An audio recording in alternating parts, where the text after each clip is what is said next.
ఏదైతే తెలంగాణలో నిన్న కేబినెట్ సమావేశం ముగిసింది. ఆ రైతు భరోసా విషయంలో దాదాపు కాంగ్రెస్ పార్టీ అధికారంలో వచ్చిన తర్వాత మేము 7,500 ఇస్తాన్నాం ఎకరానికి. గతంలో ప్రచారంలో ఉన్నప్పుడు చెప్పింది 7,500 ఇస్తాం మేము అధికారంలోకి వస్తున్న వాళ్ళు.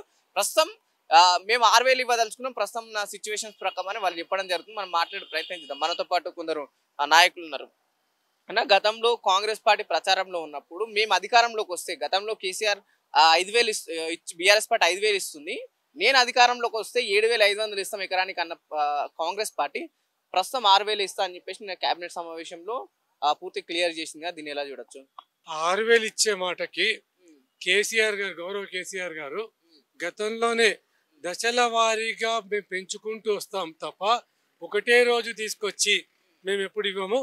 5,000 ఇచ్చినప్పుడు కూడా చెప్పడం జరిగింది, మేము మళ్ళీ నెక్స్ట్ టైం వచ్చే వరకు 6,000 ఇస్తామని చెప్పి. సిమిలర్గా ప్రతి దాంట్లో దశల వారీగా పెంచుకుంటూ వచ్చిన ఘనత మొత్తం భారతదేశంలో కేసీఆర్ గారు తప్ప ఇంకెవరు లేరు. వీళ్ళు కళ్ళబొల్లి మాటలు చెప్పుకుంటూ 6 పథకాలు అంటారు, 420 పథకాలు అంటారు. ఇప్పుడు చేసిన పథకాలు ఏంటివి? వీళ్ళు చేసింది బస్సు ఫ్రీ అన్నారు. ఆ బస్సు ఫ్రీ వల్ల ఆటో వాళ్ళు ఉరిపోసుకొని చనిపోతారు. వాళ్ళ దిక్కు చూసిన ముఖం లేదు. పోనీ ఇక్కడ వీళ్ళు మహిళలైనా బాగుండడం అంటే ఇంట్లో పనులు వదిలిపెట్టుకొని ఖాళీ తిరగడానికి పనిస్తుంది. అది దట్టు ఆర్టీసీ ఇప్పుడు నష్టంలో ఉందని చెప్పి మళ్ళీ త్వరలోనే ఛార్జీలు పెంచుతామని చెప్పి అంటారు. అంటే కళ్ళబొల్లి మాటలు చెప్పి అబద్ధాల మాటలు చెప్పుకుంటూ సమయం పూట గడుపుకుంటూ నేను వస్తే ఏం చేస్తా, నేను వస్తే నిన్న అరెస్ట్ చేస్తా, నువ్వు మాట్లాడితే నిన్న అరెస్ట్ చేస్తా. ఎప్పుడైనా మీరు మీ జీవితంలో పోలీసు వాళ్ళ పైన పోలీసు వాళ్ళు ధర్నా చేసిన సంఘటన చూసిందా మీరు? అంత దుర్గతి మన తెలంగాణ ప్రభుత్వం చేస్తుంది. అంటే ఇప్పుడు మళ్ళీ ఏదైతే కాంగ్రెస్ పార్టీ ప్రధానంగా తీసుకున్న అంశం, కాంగ్రెస్ పార్టీ ప్రచారంలో ఉన్నప్పుడు ఎకరానికి 7,500 ఇస్తా అన్న వాళ్ళు అధికారంలోకి వచ్చిన తర్వాత మాట ఎందుకు మార్చిలు, మళ్ళీ రైతులను మోసం చేసిందని ఏం చెప్తారు? కరెక్టే మీరు చెప్పేదంటే చాలా బాగుంది. 5,000 కాదు కదా, 7,500 కదా, 6,000 కూడా ఇస్తామని చెప్పి కళ్ళబొల్లి మాటలే తప్ప నమ్మకం ఏ రైతు కూడా నమ్మడం లేదండి. ఇస్తామని అంటూ కళ్ళబొల్లి మాటలు చెప్పడానికి ఏముంది? నరం లేని నాలుక, ఏమన్నా చెప్పవచ్చు, ఏదైనా చేయొచ్చు. చెప్పడానికి ఏముంది? మాట్లాడితే వాళ్ళు ఇంటి పరిపాలన అంటారు. ఇక్కడ కనిపిస్తుంది. ఇప్పుడు అదే కేసీఆర్ గారు చేసినప్పుడు ఆయన రైతు భరోసా అన్నాడు, రైతు బంధు అన్నారు. ఏది చేసినా ఇంటి పేర్లు పెట్టుకోలే. కేసీఆర్ పేరు పెట్టలే, కేటీఆర్ పేరు పెట్టలే. మీరు మాట్లాడితే ఇందిరాగాంధీ అంటారు, సోనియా గాంధీ అంటారు, రాజీవ్ గాంధీ అంటారు. ఈ రకంగా మీరు ఇంటి పరిపాలన చేసుకుంటూ మమ్మల్ని అడ్జస్ట్ చేయడం, ప్రతి ఒక్క విద్యావేత్తలు ఎవరైతే ఉన్నారో ఆలోచన చేసుకుంటూ ఇదే హైదరాబాద్ చుట్టుముట్టు మీకు డిపాజిట్ దక్కకుండా కొట్టి పంపించారు. అదే పరిస్థితి ఇప్పుడు రాబోయే తరంలో విలేజ్ వాళ్ళు కూడా వాళ్ళు మీ అంచనా, మీ కళ్ళబల్లి మాటలు నమ్మకుండా మిమ్మల్ని తిప్పి కొట్టే దినం వస్తుంది. మీరు ఏ గ్యారంటీ లేదు, 6 గ్యారంటీలు కాదు కదా, ఓన్లీ కళ్ళబొల్లి మాటలు చెప్పి కంటి తోడుపు తూడ్చినామని చెప్పడం తప్ప అమలు పరిచింది ఏమీ లేదు. ముందు అమలు చేస్తారని చెప్పి ఆశ లేదు. ఇంకో పర్టికులర్ ఏంటంటే మీరు రేపొద్దున రాబోయే ఎన్నికలు చెప్తున్నారు, సర్పంచ్ ఎలక్షన్స్ అంటున్నారు. అందులో మీకు తిరగడానికి మిమ్మల్ని ఊర్లోకి వచ్చి కొట్టి పంపించే దినాలు వచ్చేసి వాళ్ళు ఏమంటే బీఆర్ఎస్ పూర్తిగా పల్లెల్ని నాశనం చేసి భ్రష్టు పట్టించిందని కాంగ్రెస్ పార్టీ ప్రధానంగా ఆరోపణ చేస్తుంది. పదే దీన్ని ఎలా చూడొచ్చు? సరే, బీఆర్ఎస్ పార్టీ భ్రష్టు పట్టించింది.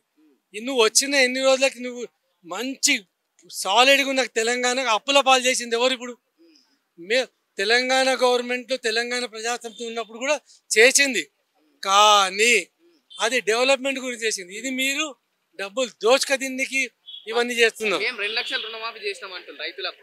ఇంతమందికి చేస్తున్నాం. నీ ఊర్లో కొండారెడ్డిపల్లి చేసినావు చెప్పట్టు, అక్కడ చూపెడితే మేము ఛాలెంజ్ చేస్తున్నాం. ఎక్కడో అక్కడ కాదు, మీ సొంత ఊర్లో చేసినవా? సొంత ఊర్లో వచ్చి మనం డిబేట్ పెట్టుకుందాం, కూర్చుందాం. మా అటువంటి స్థానిక నాయకులు మాట్లాడతాం. నీ తరఫు నుంచి వస్తే నువ్వు ఎవరు వస్తావు, నువ్వు వస్తావా, నీ ఏజెంట్ వస్తావా, రండి, మేము రుజువు చేసి చూపెడతాం. అంటే ఒకవైపు వినిపిస్తుంది ఏంటంటే రైతు భరోసా పైన కేబినెట్ సమావేశం జరిగినప్పుడు ఏ ఒక్క రైతు సంఘాల నాయకులను కావచ్చు, ఏ ఒక్క రైతుల గురించి వాళ్ళ ఆలోచనలు తీసుకొని, లేకపోతే వాళ్ళ సలహాలు కూడా ఎక్కడ కూడా ప్రభుత్వం తీసుకోలేదు. వాళ్ళే నిర్ణయం ప్రకటించారు, ప్రెస్ మీట్ పెట్టిరు, వెళ్ళిపోయినారు. రైతులని మరొకసారి మోసం చేయడాన్ని కాంగ్రెస్ పార్టీని మీరు ఎలా చూస్తారు? సరే, ఇప్పుడు అందులో వాళ్ళు పెట్టిన మీటింగే చెప్తుంది రైతులకు మోసపుస్తాము, కళ్ళబొల్లి మాటలు చెప్తాము. వాళ్ళ ముందు చెప్తే వీళ్ళు తట్టుకోలేరు. తట్టుకోకుంటే మిమ్మల్ని తరిమి కొడతారని చెప్పి భయంతో ఏదో మాటలు చెప్తారు. సరే ఎప్పుడన్నా మీరు ఏదన్నా రాజ్యంలో ఎక్కడైనా కానీ రైతులకు సంఖ్యలు వేసిన దినాలున్నాయా? ఈ కాంగ్రెస్ ప్రభుత్వం రైతులకు సంఖ్యలు వేసి పంపించింది. ఎక్కడైనా చూసారా రైతుల మీద? అన్నదాతనండి, అన్నదాతకి ఎట్లా విలువ ఇవ్వాలా? కేసీఆర్ గారు, గౌరవ కేసీఆర్ ఎంత విలువ ఇచ్చి చేసిండు? మీరేం చేస్తున్నారు? 100% లేనే లేదు సార్. మీరు చేస్తుందిగా మీ కొండారెడ్డిపల్లికి చూద్దాం పదండి. బోనస్ ఇచ్చి అన్ని అక్కడ బయటపడతాయి. మేము పబ్లిక్ లో వచ్చి మాట్లాడతాము, అక్కడ వచ్చి మాట్లాడదాము, చూద్దాము అక్కడ మీరు ఎంతవరకు సక్సెస్% ఉంది. మీ సొంత ఊర్లోనే పోతాం, తెలంగాణ మొత్తం పక్కన పెట్టండి, అక్కడ తేలిపోతుంది కదా మంచి చెడు. ఎవ్వరు ఏ రైతులు కాదు, విద్యావంతులు కాదు, ఎవ్వరు కూడా తెలంగాణ ప్రజానికం ఈ రాష్ట్ర ప్రభుత్వాన్ని నమ్మడం లేదు. రాబోయే ఎన్నికల్లో చిత్తుగా ఓడించడానికి ప్రతి ఒక్కరు కంకణ బద్దులై నిలబడ్డారు. 6 గ్యారెంటీల గురించి ఏం చెప్తారు?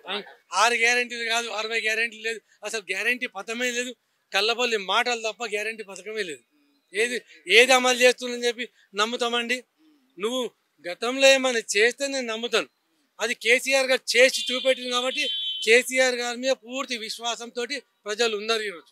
దాదాపు 400 రోజులు గడుస్తుంది కాంగ్రెస్ పార్టీ అధికారంలోకి వచ్చి.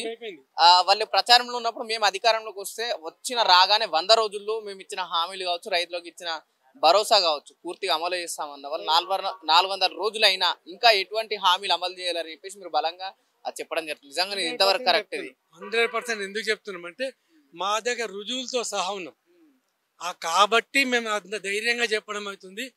మీరు కల్లబొల్లి మాటలు చెప్పి రైతులను మోసపుచ్చి, ఆడోళ్ళను మోసపుచ్చి అధికారంలోకి వచ్చిండ్రు. ఇప్పుడు మీ సత్తా ఏందో ఈ ఎన్నికలు చూపెడతాయి. ఆర్థిక వ్యవస్థను పూర్తిగా కుదిపేసింది బీఆర్ఎస్ పార్టీ అంటే. బీఆర్ఎస్ పార్టీ ఏది చేసినా కూడా ప్రతి దానికి ఒక క్రిస్టల్ క్లియర్ లెక్కలు ఉన్నవి. డెవలప్మెంట్ గురించి తీసుకొని వచ్చింది. మీరు మీ సొంత ఖజానాలు నింపుకోవడానికి మాత్రమే మీరు అది చేస్తున్నారు తప్ప ప్రజా సంక్షేమ పథకాలు ఏవి జరగడం లేదు. అందులో డౌటే లేదు. ప్రతి ఒక్కరు గుర్తుపట్టిండ్రు. మీ అరాచక ప్రభుత్వము, మీ కల్లబల్లి మాటలు నమ్మడానికి ప్రజలు తయారుగా లేరు. కాంగ్రెస్ పార్టీ రైతులకు అయితే రైతు భరోసా నిన్న కేబినెట్ సమావేశం జరిగిందా, వీటిపైన ఏం చెప్తారు? రైతు బంధుల గురించి మాట్లాడాలంటే వీళ్ళు కాంగ్రెస్ పాలన వాళ్ళు రేవంత్ రెడ్డి సార్ అతను చెప్పిన మాట ఒకటి, చేసింది ఒకటి.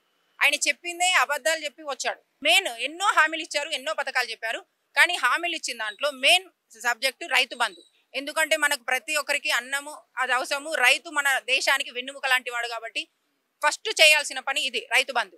దాన్నే వీళ్ళు ఇలా జూటాకోర్ చేసి ఇవాళ ఒక ఒడ్డెక్కి తెప్పని దగ్గరలో పెట్టినట్టు వాళ్ళు గెలిచే వరకు ఇటువంటి మాయ మాటలు చెప్పి గెలిచి ఈ రోజు ఇలాంటి పరిస్థితి తీసుకొచ్చారు. దీనివల్ల ప్రజలకి, రైతులకు చాలా ఇబ్బంది అవుతుంది. వాళ్ళు ప్రతి ఒక్కరు కాంగ్రెస్ ని ఎందుకు గెలిపించామా అని ఈరోజు తిట్టుకునే పరిస్థితి వచ్చింది. 7,500 ఎకరానికి ఇస్తా అని చెప్పారు.